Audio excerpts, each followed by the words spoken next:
Good Thursday afternoon to you. Hope you're having a great day. Thanks for joining us on Sports4CLE. A little later in the show, Matt Dery from 92.3 The Fan and the Dery Brothers Tribecast will join us. Indians trying to sweep the Orioles over at Progressive Field in a 4-game series. But we begin by talking Browns. The Browns have wrapped up mandatory minicamp, and we welcome in Browns beat reporter from cleveland.com, as well as the plain dealer, Dan Labbe. Dan, you were in Berea. You are back from Berea. What are the takeaways from the couple of days plus that you saw at minicamp? Well, Kevin Stefanski during OTAs called this a passing game, basically, and it kind of lived up to that as we went through these 3 days at minicamp. It was a lot of 7-on-7 work. The offensive linemen at one point were just kind of doing sprints. They weren't even really doing team drills because there just wasn't a lot for them to do. So it was sort of a slower paced camp, a lot of installing, a lot of going through cadences. There was a little crowd noise mixed in, which was interesting. I think they were just trying to get a lot of the operation down on the offensive side of the football. And that's really kind of what they got accomplished this week. When you look at it, who kind of opened some eyes? Who did you kind of go, well, that's interesting? You know, it's the obvious one. It's Odell Beckham. The fact that I showed up there on Tuesday and they're starting individual drills and he's out there and there's no brace on his knee. He's doing everything he was being asked to do. Now, he didn't do every team drill. They held him out of some of those. Obviously, those are a little more stressful, but you saw him making cuts. You saw him going up and making catches. You know, the Browns put out a great photo of him going up and trying to make a one-handed catch. It looked like classic Odell Beckham Jr. So I think that was the big thing. Now, they didn't have him on the field today. They kept him off to the side. But, you know, that's just part of his plan. We didn't know if Odell was going to be ready for training camp. And you come away from this week and you absolutely believe he'll be ready to go on July 27th. And so to me, it's the obvious thing that was the most surprising was that Odell was out there and participating.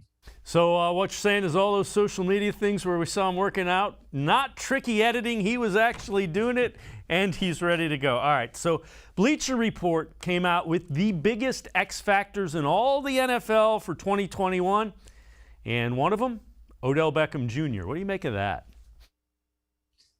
It has to be, just because of how this offense looked last year when he wasn't in it, and then what it could be now that he's back in it. Because they just don't have somebody like Odell Beckham on this team. If he's not, they don't have another receiver that can step in and do what he did. And all you have to do is go back and watch that Dallas game. Now, we know Dallas's defense was just absolutely awful last year. The Browns took full advantage of it, but Odell Beckham Jr. put that team on his back, made maybe one of the biggest plays of the year. It gets forgotten because it was so early in the year, but he makes that 50-yard touchdown run where he almost gets tackled for a big loss, ends up taking it to the house. That's the sort of thing that Odell Beckham brings that they just don't have any place else on this offense. You have dynamic players, but you just don't have guys that can do the things that Odell Beckham can do. Yeah, and that became apparent as the year went on. We're going to go to the voicemail of Truth and Reason, and this one deals with Odell Beckham Jr. Hi, my name is Barry Silver, longtime Browns fan, longtime Odell Beckham hater. What makes anybody think that Odell Beckham, with his track record in the last few years, let alone being a cancer on a team, is going to come out and be a star wide receiver?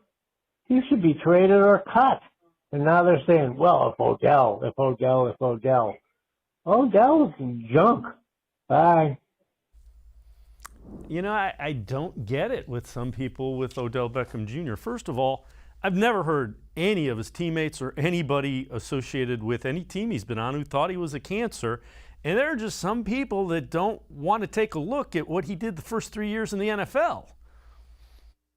Yeah, I mean, I really did get the impression that first year he was here that his teammates liked him and that he was a good teammate and they liked having him around. And, you know, we're in that locker room. Obviously, last year we weren't, but in 2019 we were. We're in there about 45 minutes a day. And Odell was almost always in there, and he was interacting with his teammates. He was never too big to be there. And even with us in the media, it was always, if you wanted to go up and chat with him, you could, or, you know, if you had a question for him to follow up on something, you could do that. He was really approachable. And when you consider I mean, this guy is a LeBron level of star as far as the NFL is concerned. He's that recognizable, I think, as far as NFL players go, especially non-quarterbacks. He doesn't have to do that. He doesn't have to be as approachable and accessible, and he really is. And then on the field, the guy shows up. He was hurt in 2019, and he ended up having surgery after the season. But he played all 16 games, and he went over 1,000 yards. He didn't need to be on the field against Cincinnati that last week of the season when Freddie Kitchens was going to get fired. He had a stomach bug. He goes out there anyway. He plays. He gets to his 1,000 yards. Maybe that was part of it. But again, it matters that he was out there and that he showed up and played in that football game. So I think Odell Beckham can be a divisive guy sometimes. I don't know if it's the social media presence and some of the other stuff that goes around, the marketing, all of that. But on the football field, in the locker room, Odell Beckham is kind of just another football player, but he's just really, really good at it. And if he's healthy, that's the one thing. He's been kind of banged up, and you worry about that, obviously, because that's what happens with wide receivers. They take a beating. I mean, there are guys that when he has the ball, they want to rip his head off. So you hope that he's healthy and he can get back to near the level he was. First 3 years, he was putting up numbers that were unmatched. Yeah, and look, if the voicemailer would have said, hey, I'm concerned about Odell Beckham's health. He hasn't been healthy in a while. He's had a lot of lower body injuries. It kind of goes back to when he got hurt here in Cleveland in a preseason game when Brian Body Calhoun hit him low, and it's just sort of snowballed from there. If the argument would have been, I don't believe Odell can stay healthy, I think maybe these lower leg injuries are going to catch up to him. He's getting close to 30. I think you can make that argument. I do think Odell is going to be healthy. I think he's going to be out there this year. But, all the other stuff, I think if he's on the field, he's dynamic. And like we talked about at the top of the show, the Browns just don't have another guy that can do that. There aren't many in the NFL that can do the things he can do when he's healthy. So Alex Van Pelt, the quarterback coach, offensive coordinator, was asked about the whole narrative that, Baker Mayfield got better when Odell Beckham was not there. And can Baker still be really good with Odell Beckham? Here's Alex Van Pelt. I think Baker was better as the season went on, whether it had been Odell or not, had been still out there. He started to understand the offense more, understand what we were asking him, got his footwork right. And I think he got better regardless of who was on the field. As I said earlier, you're always better with great players. Anytime you take a great player off the field, you got to find ways to generate more offense. So we'll be better with Odell, no doubt. And that's the thing, Dan. All coaches in all sports will tell you, I'm a better coach when I have better players. Exactly. And, it's complicated because Odell got hurt at just the wrong time for this narrative to pick up steam. It happened at the bye week. And during that bye week, they played one game and then they had the bye, and they really sort of sat down and they reevaluated everything. And they really tailored this offense to Baker Mayfield's strengths, more rollouts, more play action. Baker's confidence grew. And so is there a scenario where we could come out this year and 4 or 5 games into the season, we start to realize, oh, you know what, maybe it was Odell? Sure. I don't think that's going to happen, though. I think Odell's going to fit in seamlessly. And I think a big piece of it, too, is Baker is going to have more confidence in this offense and more confidence in being the leader of this offense. I think we did see that a little bit this week. He would take guys aside, and you could tell they were talking about routes or talking about concepts, or just the way he was talking to some of his receivers. So I think he's going to take more ownership in this offense, and that's going to make it so that he doesn't always feel obligated to force the ball to a Jarvis or force the ball to Odell. I think he's going to let things kind of come to him a little bit more. Fair enough to say that's because he understands the offense. There's that second level of understanding that you can only get to by doing something for a length of time. Yeah, he understands the offense, and also the organization has backed him. They've made it very clear that they believe Baker Mayfield is their quarterback. They picked up his 5th-year option. Yeah, they're going to get an extension done, I believe, at some point. If it's not this offseason, they'll get something done either during the season or next offseason. I really do believe they're committed to Baker Mayfield. And when an organization backs their quarterback like that, you can't help but be confident and realize that, hey, you're the guy. You're the one in charge. You're steering the ship. So, if somebody's complaining about not getting the ball, they kind of have to get over it. I think Baker's going to feel a little more comfortable in that role this year, especially because he's coming off a year where he was really good as opposed to in 2019, when he was just brutal and he was kind of trying to recover from that last year. Dan Labbe, Browns beat reporter for the Plain Dealer, as well as cleveland.com. And I'm going to step aside, take a quick time out. On the other side of the break, could Baker Mayfield get bored in this offense? And what does Alex Van Pelt see in Baker Mayfield's development? Sports for CLE. We'll be right back. Stay with us.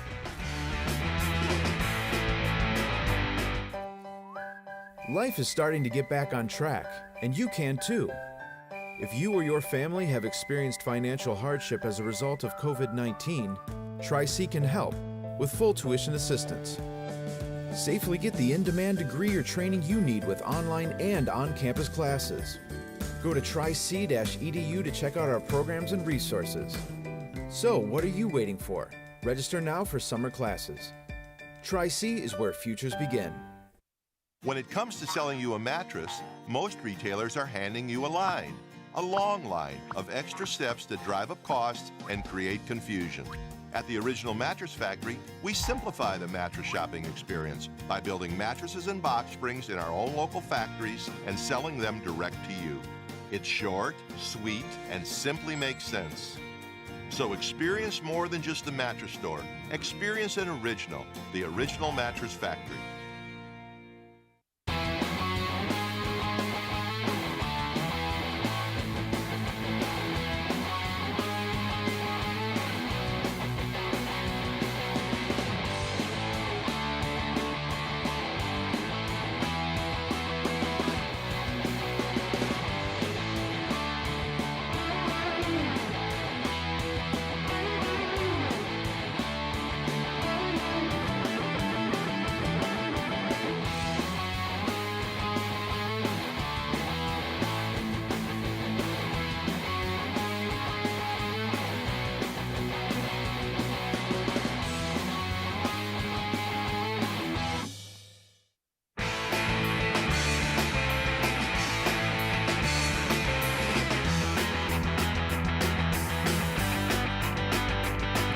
Sports for CLE continues. I'm Dave Bacon. We continue talking Browns football with Dan Labbe, Browns beat reporter from the Plain Dealer, as well as cleveland.com. So ESPN's Dan Orlovsky, former quarterback in the NFL with the Dolphins, among other teams, when asked about what Baker Mayfield should be concerned about and what he needs to be aware of in the offense in year two, this is what he had to say.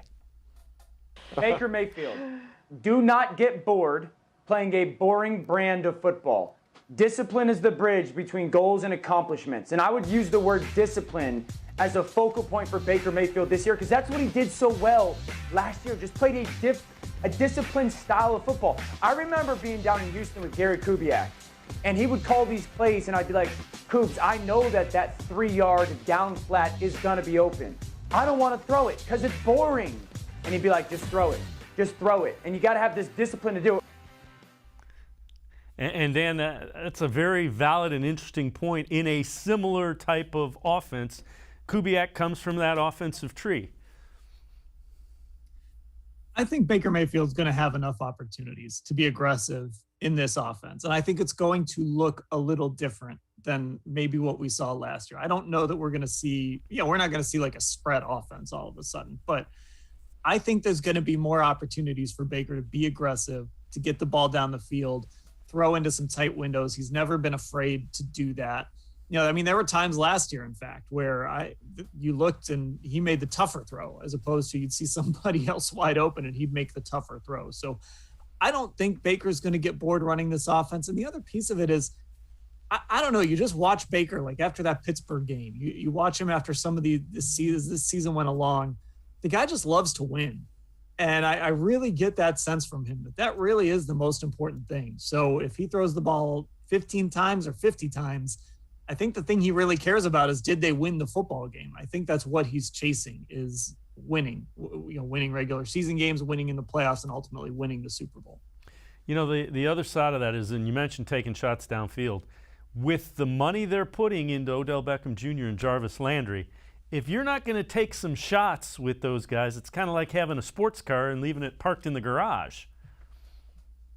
And they did it a little bit last year, even early in the year when Baker was struggling. I mean, one of Odell's best plays was a deep ball against Cincinnati. There's going to be opportunities there. And they're going to have to find ways to get Donovan Peoples-Jones on the field. They drafted Anthony Schwartz because he's fast and because he can get downfield. So there are going to be opportunities for Baker Mayfield to throw the ball deep. And, a lot of the grading websites, analytics websites, graded him very well as a deep thrower when he had those opportunities. So I think we're going to see a little bit faster of an offense. I think we're going to see a little more open of an offense because, like you said, there's just these weapons on the outside.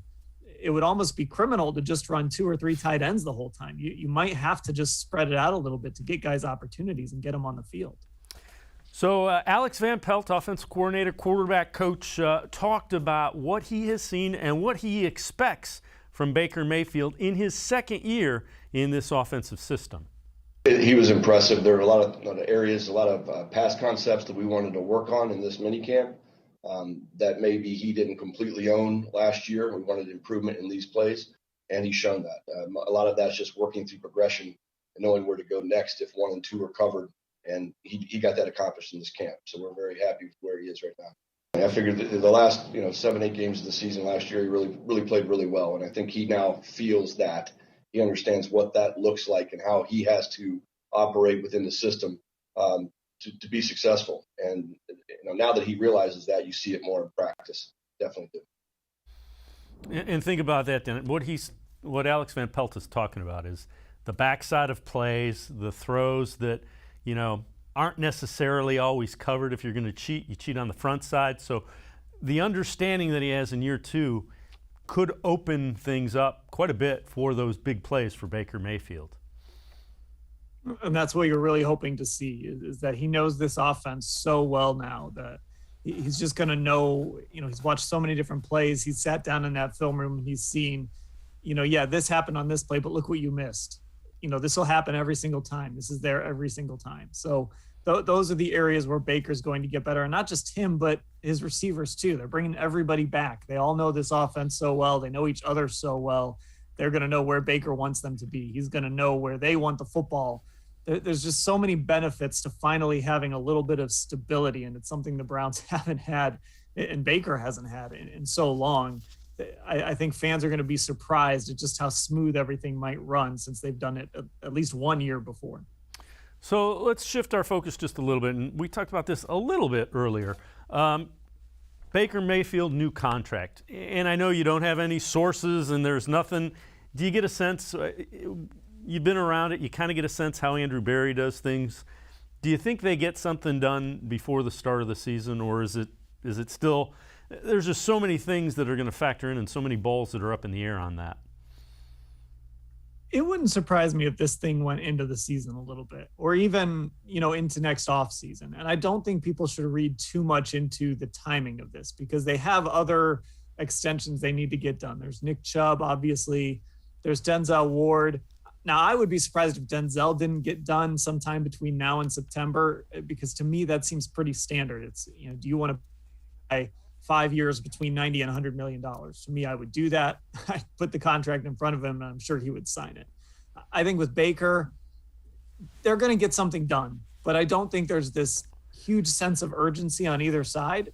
For the Browns, they feel comfortable with however this plays out. For Baker, he might be looking at this and saying, hey, if they don't pay me this offseason, I go out and have the type of season I know I'm capable of having, I'm going to ask to beat Dak Prescott's contract. And it's going to be really difficult to say no to that. So, Deshaun Watson signed his extension, I believe it was like September 5th, 2020. Jared Goff signed his in September. So a lot of times these things do kind of run into the start of the season. So if something doesn't happen over the next month and a half or so, I don't think fans need to worry about anything. Browns beat reporter for the Plain Dealer as well as cleveland.com, Dan Labbe, and I are going to step aside, take a quick time out on the other side of the break.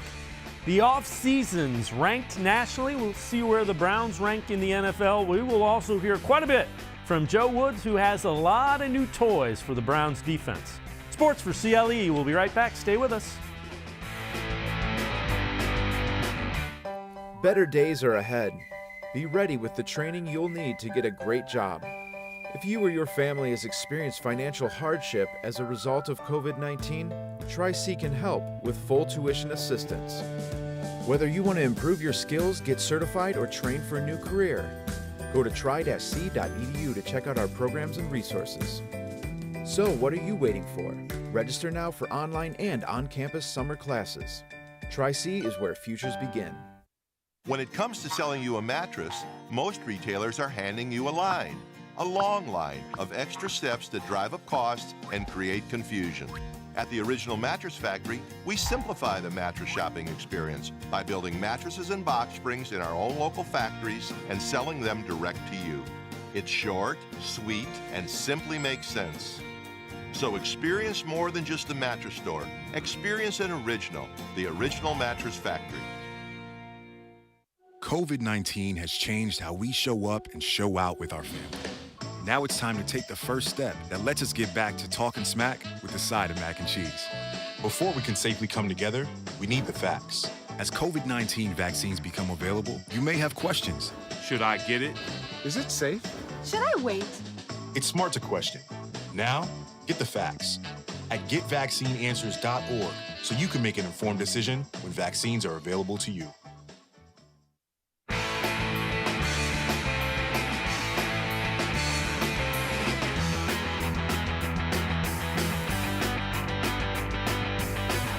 Sports4CLE continues. I'm Dave Bacon. We continue talking Browns football with Dan Labbe, Browns beat reporter from the Plain Dealer, as well as cleveland.com.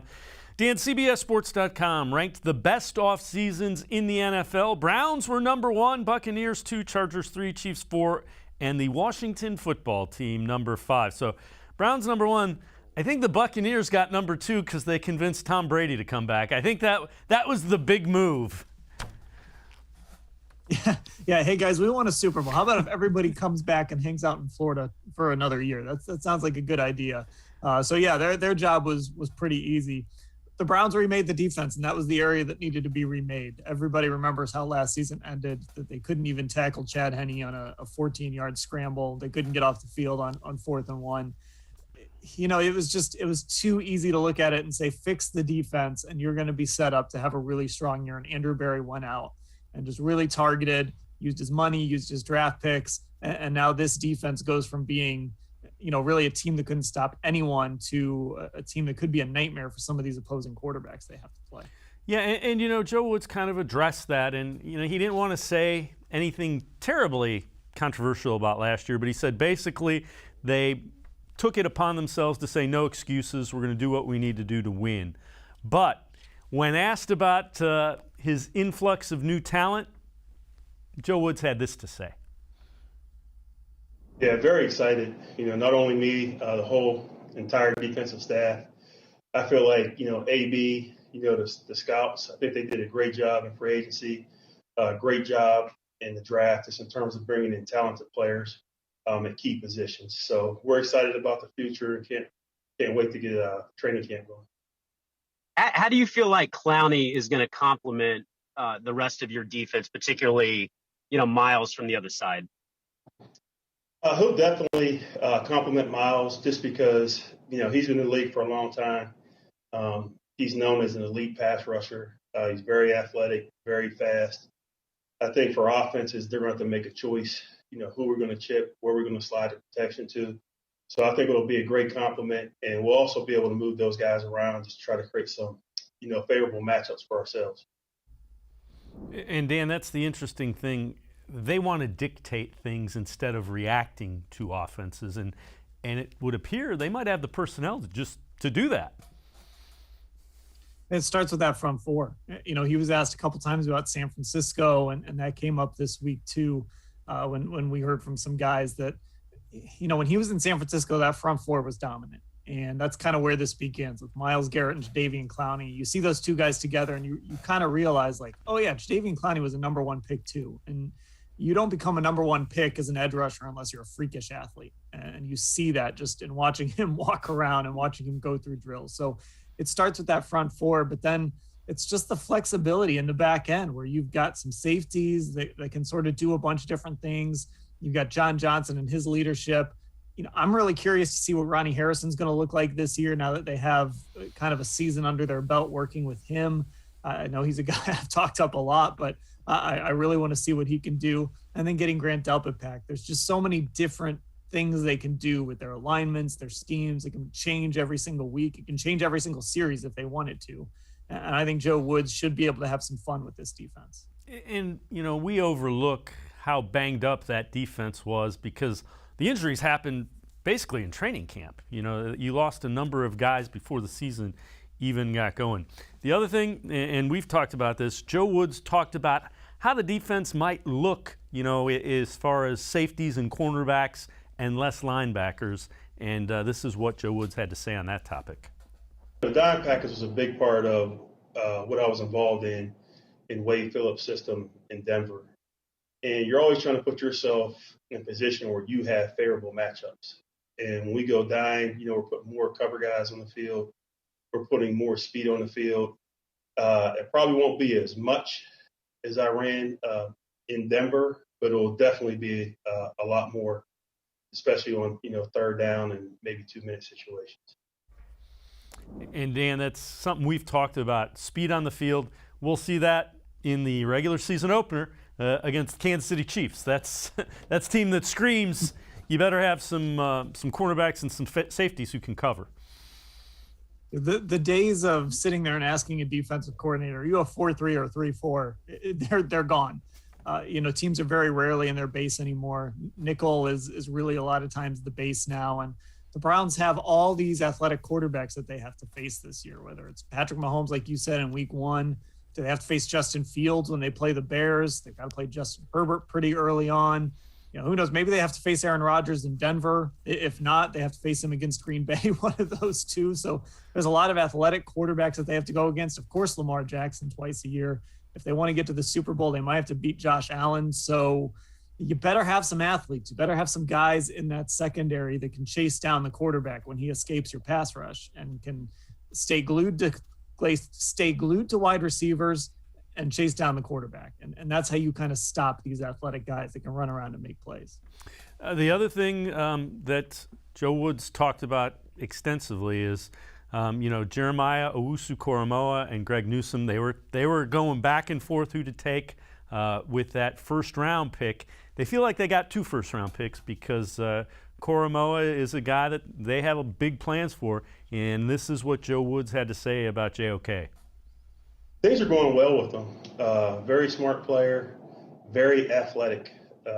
You can see the speed, the quickness to change the direction.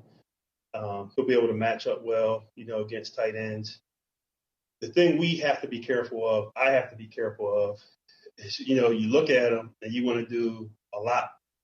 But coming in as a rookie, you don't want to put him in those situations. You want to gradually bring him along. And as he gains experience, understands the defense more and more, then you'll start to expand it. So there's some things drawn on the whiteboard I want to do, but we probably won't get to all of them this year. And think about that. You have so many things that you want to do with player like JOK. You got to show him success and bring him along slowly. That was my favorite part of that answer. When I was sitting there listening to him answer about JOK, that was my favorite part because I was thinking about this as, when we first got to talk to Owusu-Koramoah after he got drafted and when they brought him into rookie minicamp, I asked him, what are you working at right now? And he said, I'm working as the will linebacker. They weren't working him at safety or any place else. And I think this is the way to go.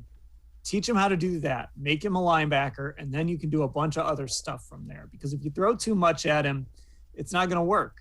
A lot of these versatile guys come into the league, and teams don't quite know where to put them. And so they end up in a bunch of different places, and they never really become the player they could become. So I think they're doing the right thing right now with Owusu-Koramoah. Now they've got to fight this temptation when the games start, and maybe things aren't going their way, and they might want to make some changes here or there. But I think for now, they're really handling this the right way. Take it slow. Remember, he's not just here for 2021. You want this guy to be on your defense for a long, long time. So you have time to help him grow and develop. And I think you touched on something. A lot of times people will say, well, he didn't really have a position. Well, that's because he wasn't put in a position. And I think that's what they're trying to avoid by saying, we don't want to throw too much at him at once.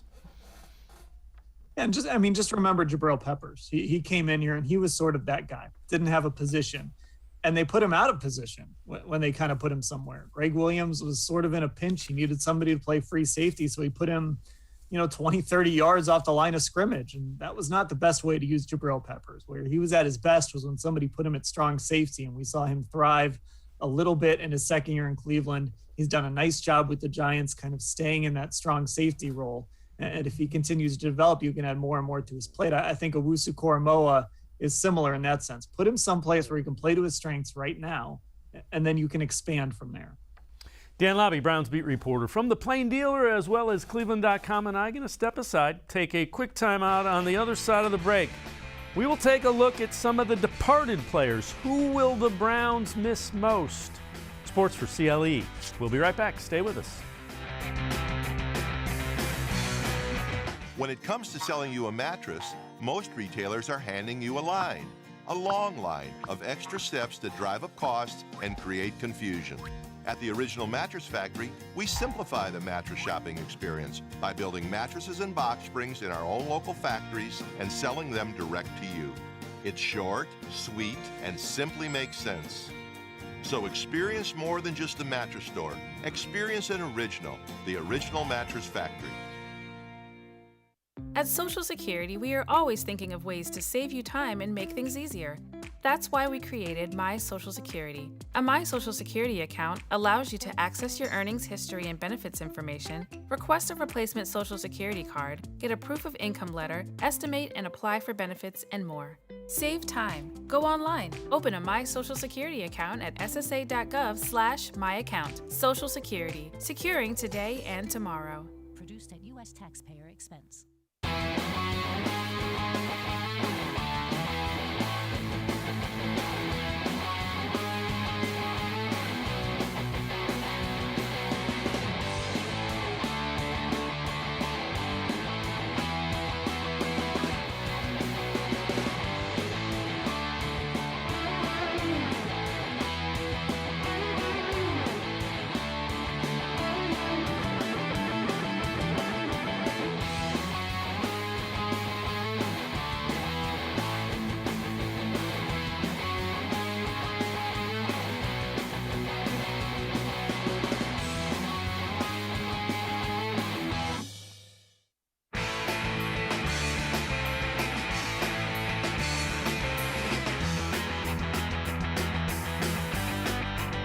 Welcome back to Sports4CLE. I'm Dave Bacon. We continue talking Browns football with Dan Labbe, Browns beat reporter from the Plain Dealer as well as cleveland.com. And Dan, 5 players the Browns will miss most. This is from dogpounddaily.com. I'm going to give you 3 and then I'll give you 2 more. So they have Tavier Thomas, Kendall Lamb, Terrence Mitchell. Well, this is why I love Browns fans. Tavier Thomas, a guy that was really just a special teams gunner, and he was good at it. It's an important role, and it was something he did well. But I love that he makes the list as one of the guys that the Browns lost. And maybe it just speaks to the fact that they didn't suffer that many huge losses. Of that group, I guess I would put Terrence Mitchell at top like they did here. I'm 5-4-3 there, so I would put Terrence Mitchell up there just because this team could use another outside corner who could get out there and play. I liked what Terrence brought to this team. Not a shutdown guy, not a guy necessarily that you want as your starter, but you like having him available because you can put him out there and you can rely on him. All right, so 2 and 1, Sheldon Richardson and Olivier Vernon. Yeah, Vernon is – I feel like they've replaced Vernon with Clowney. Vernon really finished strong last year and did a nice job for this team before he tore that Achilles in the season finale, unfortunately. I've sort of advocated that if Vernon's around and you can bring him back maybe and, to come on at the end of the year if he's healthy and able to play, that wouldn't be a bad thing. You can never have too many pass rushers. But Vernon is a tough loss, but I feel like they've replaced him. Sheldon Richardson, obviously a guy that's gotten a lot of talk around here before he signed with Minnesota. I think he's really valuable, and I think he would have excelled with this defensive line because I think Garrett and Clowney are going to put the quarterback in a position where those defensive tackles are going to get to clean up a lot of sacks, and that's something that Sheldon Richardson is really good at. But this front office just doesn't value defensive tackles at the price they were paying for Richardson. Yeah, and again, you've got so many extensions that are coming up. You can certainly understand the thinking behind trying to save $12 million towards cap space. And you know what? I don't necessarily hold it against Sheldon Richardson that he didn't want to come back. I get both parties thinking. Yeah, I mean, if you're Sheldon, maybe you would have been willing to take a pay cut, but I also understand if you don't want to almost grovel to get your job back. I understand that. You go to Minnesota, I think that's a good situation for him. He's been there before. He's familiar with it. And the Browns are fine too. Even though I said I would put Sheldon at the top of that list, I don't think we're going to be sitting there in November thinking, man, this team really misses Sheldon Richardson. I think they're going to be fine at defensive tackle. So we'll switch focus here. One big regret every NFL team should have from this offseason. This is from the Bleacher Report. And their thing is letting Larry Ogunjobi go to a division rival. Yeah, again, I just think this speaks to how little the Browns lost this year. I liked Larry Ogunjobi. He had a really great rookie year, but he never really developed into the player I think they felt he could develop into. And he, every GM, John Dorsey, Andrew Berry, it seemed like every GM was trying to bring somebody in to take Larry Ogunjobi's job. And for whatever reason, the player either didn't sign here or got hurt or something like that. So, I like Larry. He's got the ability to make some flash plays now and again. And I think that's kind of what fans remember, but just down to down, I think the Browns are going to be fine without him. You've got Malik Jackson now, Andrew Billings is around, Jordan Elliott, Tommy Togiai. They're going to find somebody or maybe a number of guys in that group that are going to be able to step in and replace and probably be better than what Ogunjobi gave you. Before I let you go, this one was really interesting. So the NFL came out with the guidelines for vaccinated versus unvaccinated players, and boy, are they stark. Were you surprised at how drastic it is? And they're not mandating that you get vaccinated, but boy, they're surely recommending it by what they're limiting people who aren't vaccinated.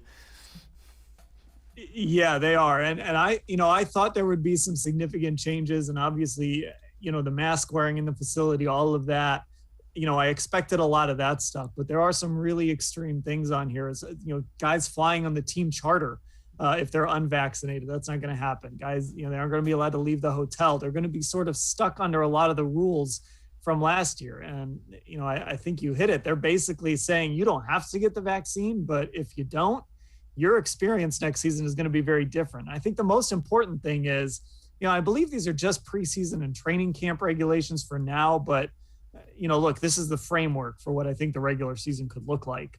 The biggest thing is if you're a high-risk close contact, and Browns fans know all about that, if you're a high-risk close contact and you've been vaccinated, you don't have to quarantine. And that's going to be a real competitive advantage for teams that have high vaccination rates. And you would think that, they'll have this ironed out and kind of in place, but it certainly looks like teams that are close to fully vaccinated will have a competitive advantage. I think so. And I still think it's in play, too, that the NFL and NFLPA could come up with a Major League Baseball style threshold where I believe it was 85%.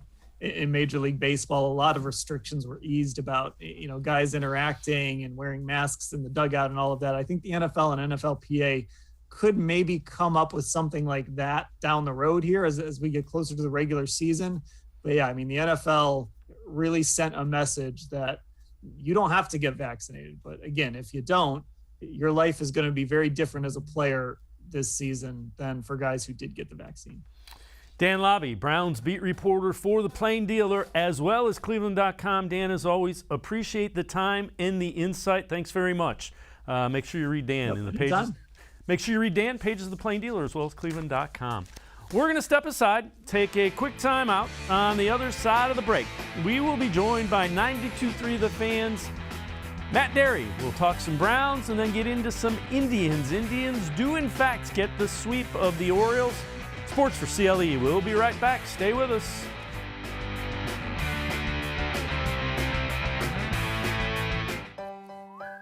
Life is starting to get back on track, and you can too. If you or your family have experienced financial hardship as a result of COVID-19, Tri-C can help with full tuition assistance. Safely get the in-demand degree or training you need with online and on-campus classes. Go to tric-edu to check out our programs and resources. So, what are you waiting for? Register now for summer classes. Tri-C is where futures begin. As the COVID-19 vaccines become available, you might be asking yourself, should I get it? And if I do, will I be able to go about life without putting my family at risk? You've got questions, and that's normal. The fact is, the vaccines are safe and effective. They're going to save lives. To get the latest on the COVID-19 vaccines, visit getvaccineanswers.org, because getting back to the moments we miss starts with getting informed. It's up to you.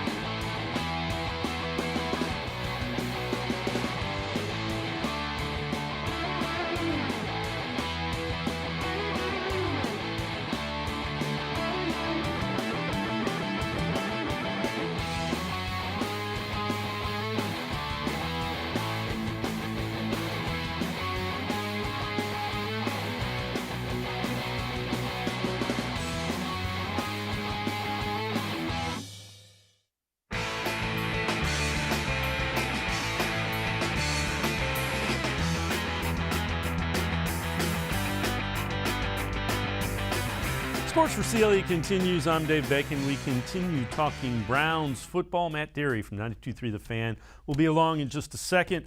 Let's take a listen to Chris Canty from Get Up on ESPN about the expectations for the Browns. Let me ask you the same question, Chris. This season is a failure for the Browns if what? No, Booker had it absolutely right. If the Cleveland Browns don't make the postseason, if they don't find themselves back in the tournament, then it's a failed season. When you look at this roster top to bottom, you can make an argument that it's the most complete team, not just in the AFC, in all of football. I know the Tampa Bay Buccaneers are returning all 22 starters from a Super Bowl winning team, but when you break down this Cleveland Browns roster, I mean, it's right there. I mean, the only question is whether or not Baker Mayfield can continue to progress the way that we saw him take steps last year. I think being further removed from Hugh Jackson and Freddie Kitchens is only going to help him year two in Kevin Stefanski's system. But, I mean, the supporting cast, everything is in place for this Cleveland Browns team to take off. The biggest question is whether or not we can continue to see the evolution of the quarterback, because that's what's going to separate them from the other teams that are contenders in the AFC, teams like the Buffalo Bills, teams like the Kansas City Chiefs.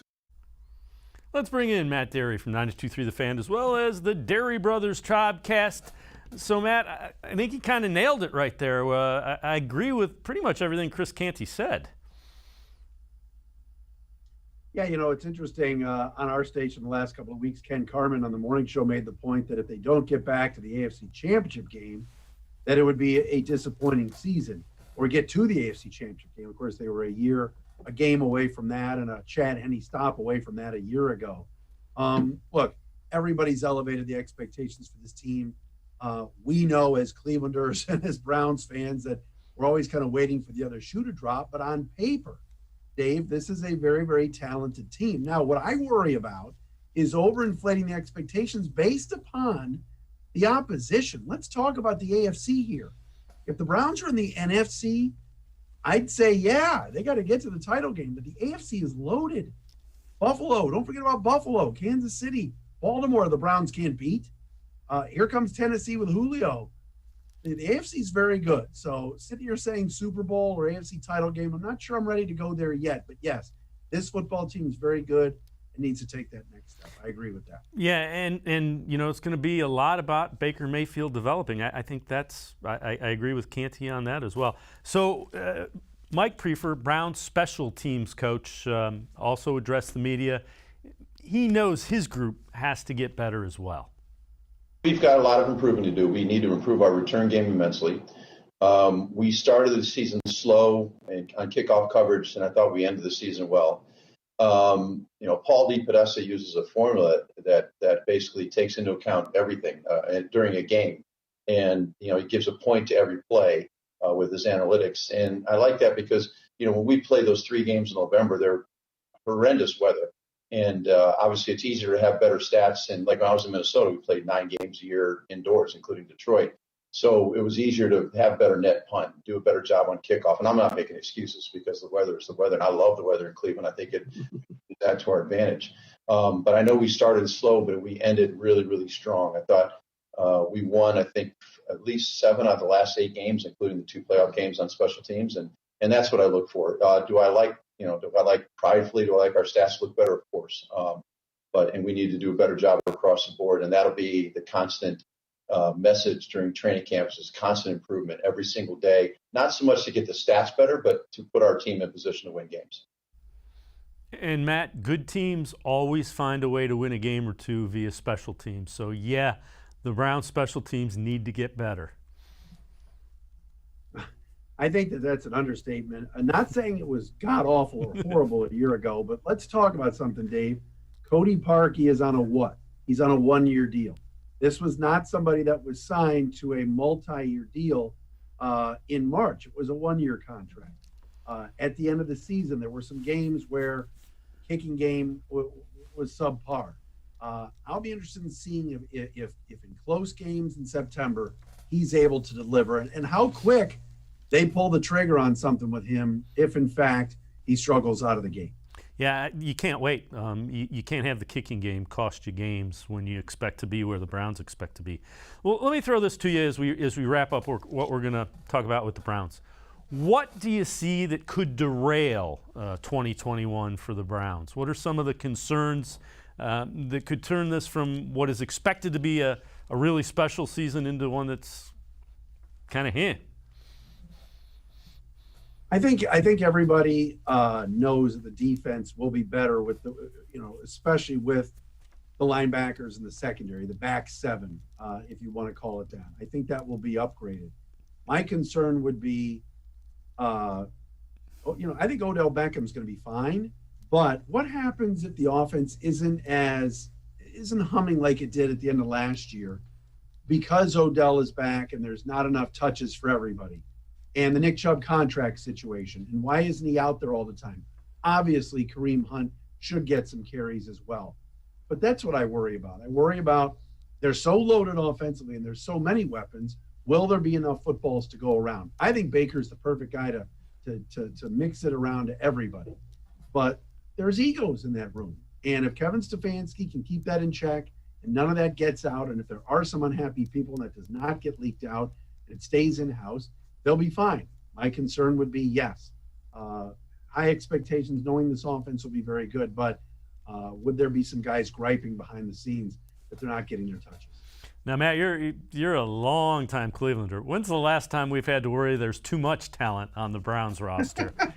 Think about that for a minute. Hey, man, right. I mean, you're talking about, I was in the stadium in 86 and 87 for those Bronco games and the playoff game before, and even the Buffalo game, 89. I mean, you're talking Webster Slaughter, Reggie Langhorne, Herman Fontenot, Biner and Mack, guys like that. But there was not, I think, on paper, the type of weapons that the Browns have now.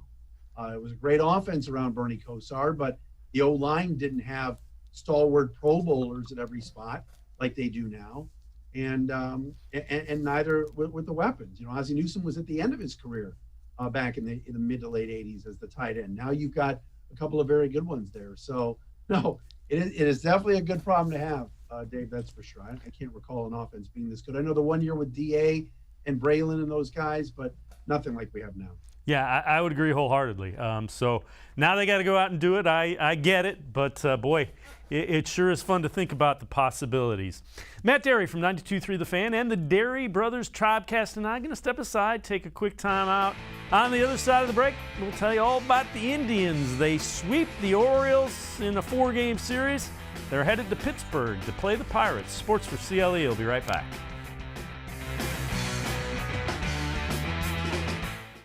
Better days are ahead. Be ready with the training you'll need to get a great job. If you or your family has experienced financial hardship as a result of COVID-19, Tri-C can help with full tuition assistance.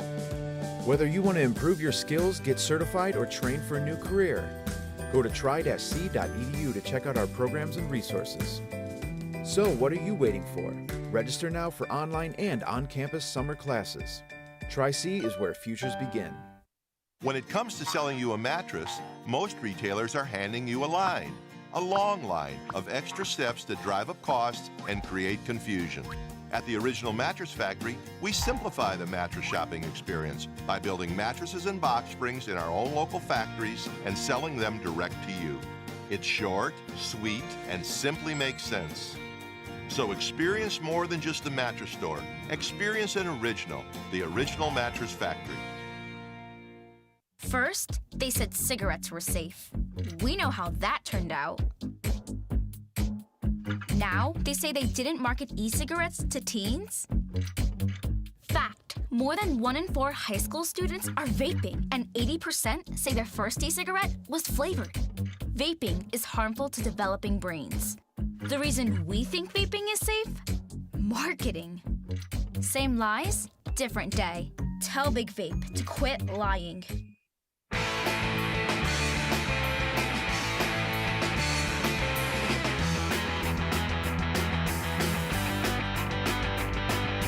Welcome back to Sports4CLE. I'm Dave Bacon. We shift our attention to the Indians. They completed the 4-game sweep of the Baltimore Orioles. 10-3 they defeated Baltimore in the 4th game of the series.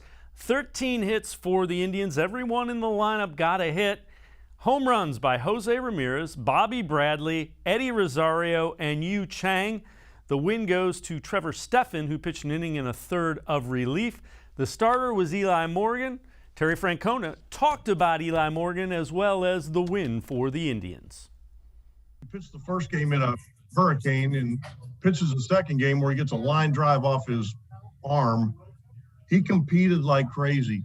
Thought he made a couple mistakes to the right-handers that they hit, but he got a really good changeup, and I think it's because of that his fastball plays up a little bit. But he competes. We'll take any success any day we can, but I do think it helps, like with buy-in, because we told our guys that we're going to have to figure some things out, and we are. I mean, we're going into Pittsburgh, and we got some things we're going to have to figure it out every day. But it's okay when guys are playing like they're playing and giving the effort. We'll figure it out together.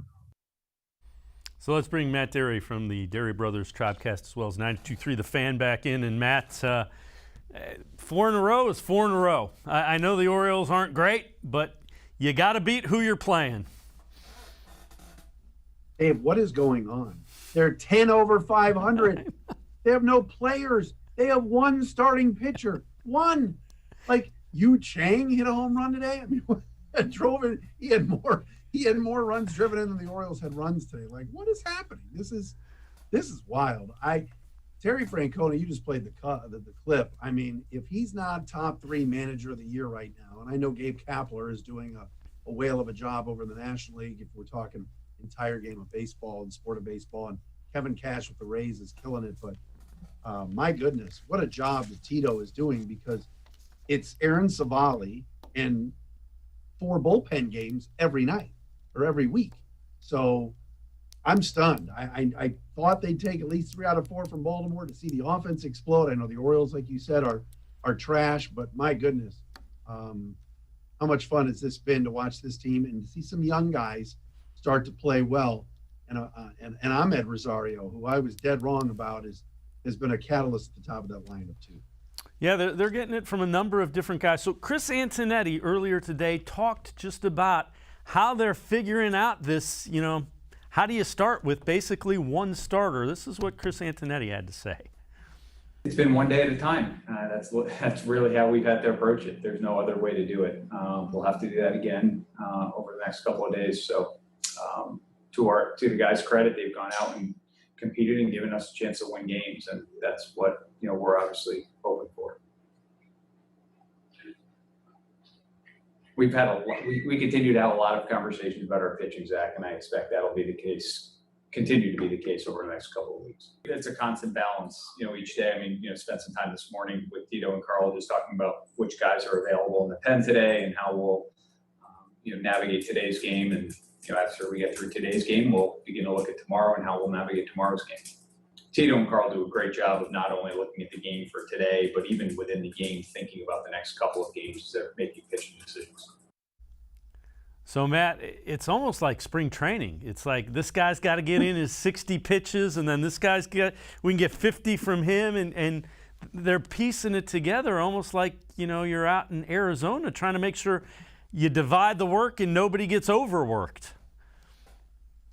Yeah, and you said the word, Dave, overworked. That's my one concern here.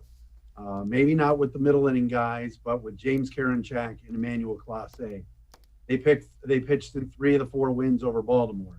When the schedule starts to get more difficult and they're playing the White Sox, they're playing, some of these better teams, and get to start playing Boston and the Yankees and Tampa, and Houston. What's that going to look like? Because what you don't want is, and you've watched it, Cody Allen's career came to an end prematurely because his arm fell off. Andrew Miller is now a middle reliever, long reliever in St. Louis, whose velocity is not what it was. I'm not blaming Tito. Tito managed to win in 2016 and 2017, et cetera. Those guys got so much use. And I'm concerned that Karinchak and Clase, once we get to August and September, the velocity will start going down. I just hope that they can get some of these guys back, Plesac back healthy, Bieber back healthy, figure out the rest of the rotation and not have to lean so much on 99 and 48. That's for sure. Yeah, I agree wholeheartedly. So Plesac could be going on a rehab start within the next week or 10 days. Franmil Reyes could be as well. He's going to stay back when they go to Pittsburgh. He's going to work out a little bit at Lake County, and then he could be in line for a rehab start. So the good news is Chris Antonetti before the game had mentioned that some of these guys are progressing. Roberto Perez is progressing as well. He could be coming back before much longer. So there's some light at the end of the tunnel, and they could use, Plesac and Bieber would go a long way to helping quite a bit. Oh, yeah. And how about this? Think about this. I mean, right now, your number one catcher is Rene Rivera. Like, today's lineup had Yu Chang, Ryan Lavarnway, Ernie Clement, Zimmer. You're talking 4 or 5 guys that really, most of them started the season in Columbus. And Clement got a base hit. Chang hit a homer today. You're seeing some depth within the organization, which is nice. Now you got to go on the road to Pittsburgh where the pitchers hit.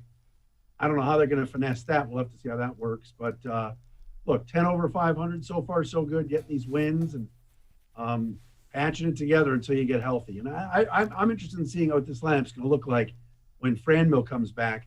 And now you got Bobby Bradley every day. That's exciting.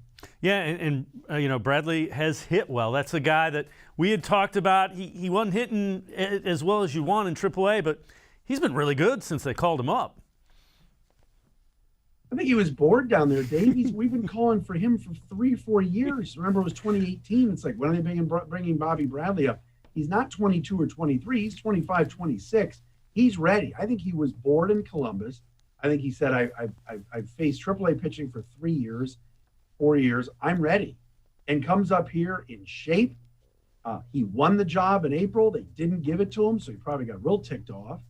And they gave Bowers every opportunity. I think on June 1st, they said, all right, that's 2 months. We're done. And here's Bobby Bradley hitting it to all fields, doubles, extra base power, the 4 home runs. The one today over the wall was unbelievable going to left center, right? So I think there's your first baseman right now, an occasional DH, and I love it. I think it's great. And again, you alluded to it a little bit. Franmil Reyes comes back. That should make him that much better. The other guy to keep an eye on is Andres Jimenez down in Columbus. If he figures it out, he's another piece because he can hit a little bit. He just, he was a mess mechanically, and that's not a surprise. The young guy, he's 21, 22, so he can get it figured out and back on track. That's another offensive weapon for the Indians. Well, that, and I also think Andres Jimenez could end up being a trade piece or a trade chip. They have so many middle infielders. You see a guy like Ernie Clement do well, and you wonder, would that be a guy that you would trade for an arm if the starting staff just can't come together? If you need another outfield bat, is Ernie a guy? Is Jimenez a guy, like you mentioned, I don't think they're trading Gabriel Arias. I don't think they're trading Tyler Freeman, and that could be your double play combination in the next couple of years. So they're loaded. They've got guys coming, which is nice. But right now, it's a patchwork group, but they're playing hard. The defense is iffy, of course. I love the aggressive base running over the last few days, first to third and stealing bases. And then Jose Ramirez, who we haven't even brought up yet, Dave. I mean, he's having an MVP year again. Matt Dery, as always, appreciate the time and the insight. Dery Brothers Tribecast as well as 92.3 The Fan. Thanks very much, Matt. Appreciate it. All right, Dave. Thanks, buddy. All right, Matt Dery from 92.3 The Fan and the Dery Brothers Tribecast. That's going to do it for this edition of Sports4CLE. We will see you again tomorrow. Scheduled guests, Doug Lamoreese, Mark Munch Bishop at 4 o'clock. Have a great night. We'll see you then.